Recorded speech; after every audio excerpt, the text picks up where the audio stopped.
अगर आप कल्चर पॉम या इंडियन स्पिट के बीच में कंफ्यूज हैं कि कौन सा डॉग आपके लिव इन एनवायरनमेंट के हिसाब से सही रहेगा, तो ये वीडियो आपके लिए ही है। तो मैं हूँ सुरभि और वेलकम टू डॉग्स पेरेंटिंग।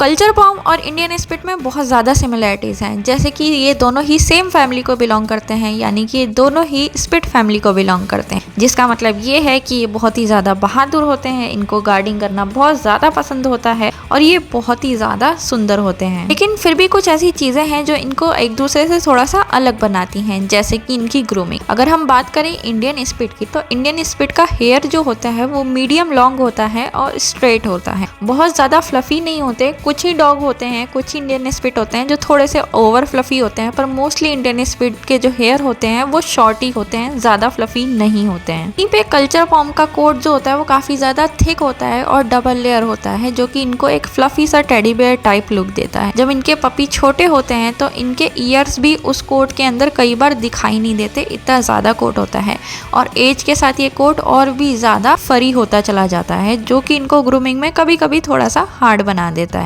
इसकी वजह से कल्चर पॉम के हेयर्स में इजीली टेंगल और मैट्स पड़ सकते हैं, लेकिन इंडियन स्पिट के हेयर्स में भी इजीली टेंगल और मैट्स पड़ सकते हैं अगर आप उनकी रेगुलर ग्रूमिंग नहीं करेंगे तो। लेकिन वहीं पे इंडियन स्पिट की रेगुलर ग्रूमिंग का मतलब है हफ्ते में 1 से 2 बार, जहाँ पे कल्चर पॉम की रेगुलर ग्रूमिंग का मतलब है हफ्ते में 4 से 5 बार। क्योंकि इंडियन स्पिट के हेयर जो होते हैं वो इतने ज्यादा लेयर्ड नहीं होते हैं, तो अगर उनको कोई स्किन इन्फेक्शन वगैरह होता है या फिर कोई टिक्स या फ्लिक्स आ जाती हैं तो वो इजीली डिटेक्ट हो जाती हैं, बहुत ही जल्दी हमें दिखाई दे जाता है कि स्किन पे कोई रेडनेस है या कोई टिक्स वगैरह चल रही, जिसको हम ट्रीट कर सकते हैं। लेकिन वहीं पे कल्चर पॉम का जो हेयर होते हैं वो इतने ज्यादा थिक होते हैं, बहुत ज्यादा वॉल्यूम होता है उनके हेयर में, कि उनके जो स्किन की रेडनेस है या कोई इन्फेक्शन है या बैक्टीरियल इन्फेक्शन है वो हमें दिखाई नहीं देता अंटिल हम उसकी ग्रूमिंग करने ना बैठे, जो इनके प्रॉब्लम आगे ज्यादा बढ़ा सकता है, हेल्थ प्रॉब्लम। लेकिन ये इतनी भी मुश्किल नहीं है कि आपको किसी प्रोफेशनल की हेल्प लेनी पड़ जाए। बस अगर इनको कंपेयर किया जाए इंडियन स्पिट वर्सेस कल्चर पॉम, तो हाँ, स्पिट ग्रूमिंग में थोड़े ज्यादा इजी हैं कल्चर पॉम के मुकाबले। और वैसे भी अगर किसी डॉग का कोट शॉर्ट भी हो तो भी ग्रूमिंग करते टाइम उसके रेगुलर स्किन वगैरह चेक करते ही रहनी चाहिए कि कोई टिक्स इन्फेक्शन या फिर कोई बैक्टीरियल इन्फेक्शन के साइन या सिम्टम्स तो नहीं है। बात करें इनके बिहेवियर और ट्रेनिंग की, तो बिहेवियर इन दोनों का सिमिलर ही होता है, क्योंकि दोनों ही स्पिट फैमिली को बिलोंग करते हैं, और कहीं ना कहीं आप देखेंगे कि जितने भी स्पिट फैमिली वाले डॉग होते हैं उनका बिहेवियर कहीं ना कहीं सिमिलर ही होता है। वो सारी मोस्टली अच्छे गार्ड डॉग होते हैं, मोस्टली अच्छे वॉच डॉग होते हैं, और अगर वो भी नहीं होगा तो सब में ओवर कॉन्फिडेंस, बहुत ज्यादा लॉयल्टी और अपनी फैमिली को लेके ओवर प्रोटेक्टिवनेस तो बहुत ही ज्यादा होती है, जिसकी वजह से कई बार इनमें थोड़ा बहुत टेरिटोरियल एग्रेशन भी आ जाता है। अब टेरिटोरियल एग्रेशन के क्या सिम्टम होते हैं, जैसे कि अगर कोई भी इनके घर में आ रहा है तो उसको भौंकना, वो तो चलो हम वॉच डॉग या गार्ड डॉग भी कह सकते हैं, लेकिन उसी के साथ कई बार उसको एक्सेप्ट भी ना करना, बाइटिंग करने की कोशिश करना, खाना खाते समय एग्रेशन शो करना, किसी को हाथ ना लगाने देना, अपना टॉय किसी के साथ शेयर ना करना, दूसरे पेट हैं या बच्चे हैं तो उनके साथ भी अपने टॉयज हैं या अपने सामान है शेयर ना करना,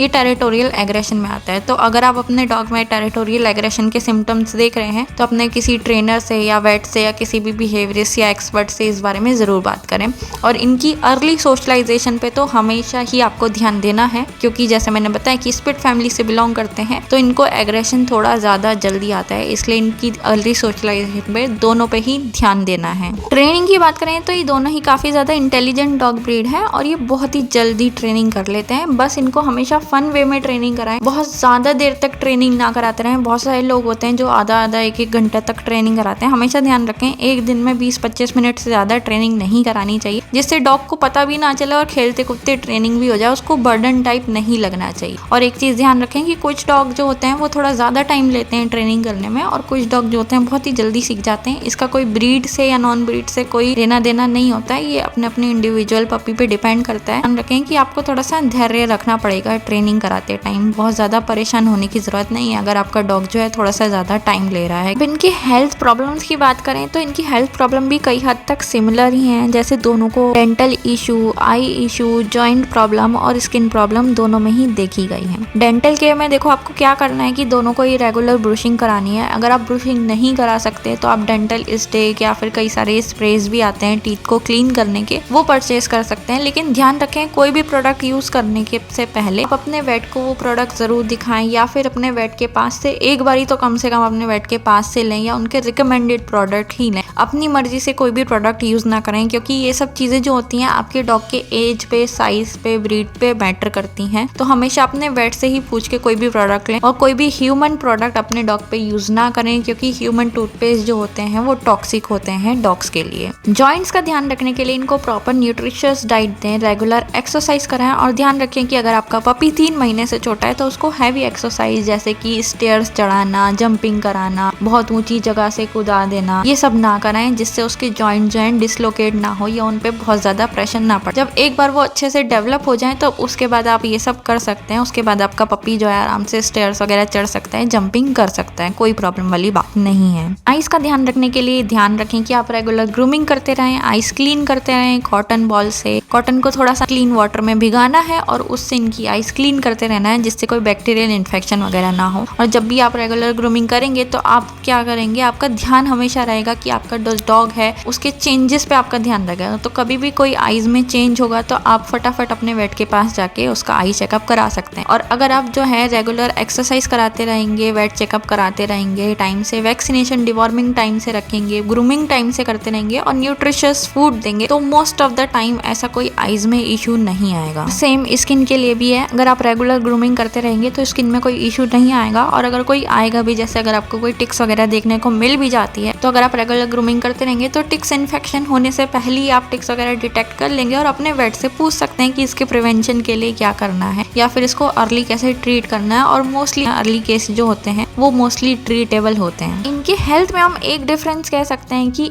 इंडियन स्पिट जो होते हैं वो ऑफिशियली रिकॉग्नाइज्ड ब्रीड है IKC यानी कि इंडियन केनल क्लब की तरफ से। वहीं पे कल्चर पॉम जो है अभी तक ऑफिशियली रिकॉग्नाइज नहीं किया गया है, इसलिए इसके मेडिकल इश्यूज को लेके हमारे पास ज्यादा कोई जानकारी नहीं है या फिर कोई डॉक्यूमेंट्स नहीं है। तो हम इसका जो अंदाजा है हम इसके साइज के हिसाब से और इसके ब्रीड यानी कि स्पिट जो फैमिली है उसकी हिस्ट्री के हिसाब से लगाते हैं। वहीं पे अगर हम देखें ना, जो छोटे ब्रीड होते हैं उनको जर्नली जैसे पमेलियन है, क्योंकि ये भी तो पमेलियन फैमिली से बिलोंग करता है ना, क्योंकि पमेलियन भी स्पिट फैमिली का ही मेंबर है, जैसे इंडियन स्पिट है और कल्चर पॉम है। तो जैसे पमेलियन है उनमें नी कैप को लेके इशू देखा गया है, तो क्योंकि इसका स्मॉल साइज है कल्चर पॉम का, तो इसके अंदर भी नी कैप को लेके इशू देखा जा सकता है। हालांकि ये इशू कई बार जर्मन स्पिट या फिर कुछ छोटे साइज वाले इंडियन स्पिट्स में भी देखने को मिलता है। और ऐसा नहीं है कि हर डॉग के अंदर ही ऐसा होता है, लेकिन कई बार ये किसी किसी डॉग में होता है। तो ध्यान रखें कि अगर आप कल्चर पॉम ले रहे हैं तो एक बार उसको अपने वेट को अच्छे से दिखा दें चला फिरा के कि भाई उसके नीज में या उसमें कोई इशू तो नहीं है। और अगर उसके नीज वगैरह में इशू डेवलप हो सकता है क्योंकि वो छोटी ब्रीड है, तो इस चीज का ध्यान रखें कि उससे जंपिंग वगैरह हैवी ट्रेनिंग वर्क ज्यादा ना कराएं। इसी के साथ कल्चर पॉम के अंदर डेंटल इश्यूज का प्रॉब्लम भी और भी ज्यादा हो सकती है क्योंकि उसका साइज ज्यादा छोटा है। तो आप ध्यान रखें कि उसको जो भी आप फूड दें एक तो स्मॉल ब्रीड डॉग वाला फूड दें, और अगर आप घर का फूड दे रहे हैं तो ध्यान रखें कि कोई भी आप वेजिटेबल दे रहे हैं या फल फ्रूट दे रहे हैं तो उसको छोटा छोटा काट के दें, जिससे वो इजीली उसको चबा पाए। और हमेशा जो भी खाना दें वो सोक करके दें, जैसे कि कोई पानी में भिगा के थोड़ी देर उसके बाद दे दिया, या कर्ड में आप दे रहे हैं तो उसको थोड़ा सा सोक हो जाने दें, जिससे वो इजीली चबाया जाए और इजीली डाइजेस्ट हो जाए। इसी के साथ क्योंकि कल्चर पॉम जो है इंडियन स्पिट से छोटी डॉग ब्रीड है, इसलिए पपीहुड में इनके साथ एक्सीडेंट भी ज्यादा हो सकते हैं, जो कि जनरली छोटी ब्रीड्स में हो जाते हैं। ये कई बार क्या होता है कि अगर कोई पपी सो रहा है, जैसे वो बेड से नीचे उतर गया, मान लो उसको गर्मी लगने लग गई और वो जमीन पे सो रहा है, और हम रात को उठे, कई बार हमारा ही पैर लग गया गलती से,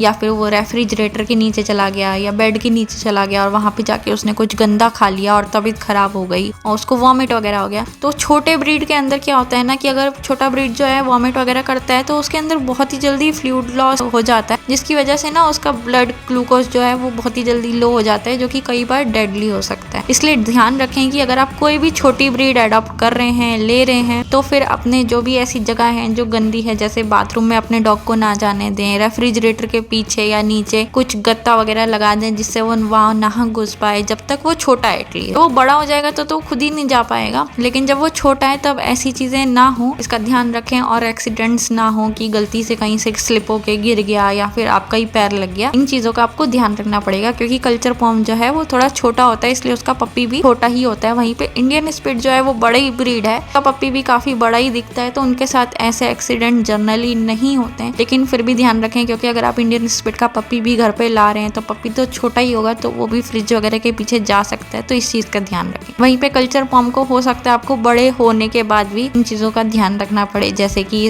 शिट्जू वगैरह में रखना पड़ता है। सो ओवरऑल बात करें, अगर आपको एक ऐसा डॉग चाहिए जो कि काफ़ी सुंदर सा हो, ग्रूमिंग में इजी हो, अच्छा गार्ड डॉग हो, अच्छा वॉच डॉग हो, काफ़ी प्रोटेक्टिव हो, अगर आप उसकी सोशलाइजेशन ट्रेनिंग करा सकते हैं, जर्नली काफ़ी हेल्दी हो, ओवरऑल बहुत अच्छे से ट्रेंड हो जाता हो, जल्दी से ट्रेंड हो जाता हो, आपको वॉकिंग वगैरह करना पसंद है, एक्टिव हो आप और हाइकिंग वगैरह करना, ट्रैवलिंग करना आपको पसंद है, easy to travel, apartment friendly चाहिए आपको डॉग और थोड़ा मीडियम साइज का चाहिए, तो इंडियन स्पिट आपके लिए परफेक्ट डॉग ब्रीड है। लेकिन वहीं पे अगर आपको एक छोटे साइज का डॉग चाहिए जो कि काफी ज्यादा सुंदर हो, फ्लफी सा हो, टेडी बियर जैसा दिखता हो, ग्रूमिंग वगैरह आप थोड़ा कर सकते हैं, हेल्थ केयर पे आप उसके थोड़ा ध्यान दे सकते हैं, बिहेवियर उसका अगेन अच्छे वॉच डॉग होते हैं, अच्छे गार्ड डॉग होते हैं, लेकिन सोशलाइजेशन पे आपको ध्यान देना पड़ेगा, ट्रेनिंग जल्दी से कर लेते हैं, हमेशा आपके साथ रहेंगे, आपके आगे पीछे घूमते रहेंगे, इजीली ट्रैवल कर सकते हैं। अगर आप किसी व्हीकल वगैरह में ट्रैवल करते हैं, थोड़ा बहुत वॉकिंग वगैरह तो अच्छे से करते ही हैं क्योंकि एक्टिव डॉग ब्रीड है। सुबह सुबह आपके साथ खेलना कूदना, और आपको एक छोटा जगह है जहाँ पे आप रहते हो, बहुत बड़ा घर नहीं है, छोटे स्पेस के लिए आपको एक छोटा डॉग चाहिए, तो फिर कल्चर पॉम आपके लिए परफेक्ट डॉग ब्रीड रहेगा। अपार्टमेंट फ्रेंडली तो अब बहुत ज्यादा वो है ही। तो ये थी हमारी आज की वीडियो। होप कि आप लोगों को अच्छी लगी हो, हेल्पफुल लगी हो, तो प्लीज लाइक शेयर सब्सक्राइब जरूर कर देना। इंस्टाग्राम का लिंक नीचे डिस्क्रिप्शन में दे दिया है, तो वहां पे भी जाके आप हमें फॉलो कर सकते हैं। कोई चीज पूछनी हो या समझना आई हो तो कमेंट सेक्शन में जाके कमेंट कर देना। आज के लिए बस इतना ही, मिलते हैं अगली वीडियो में। अभी के लिए बाय बाय।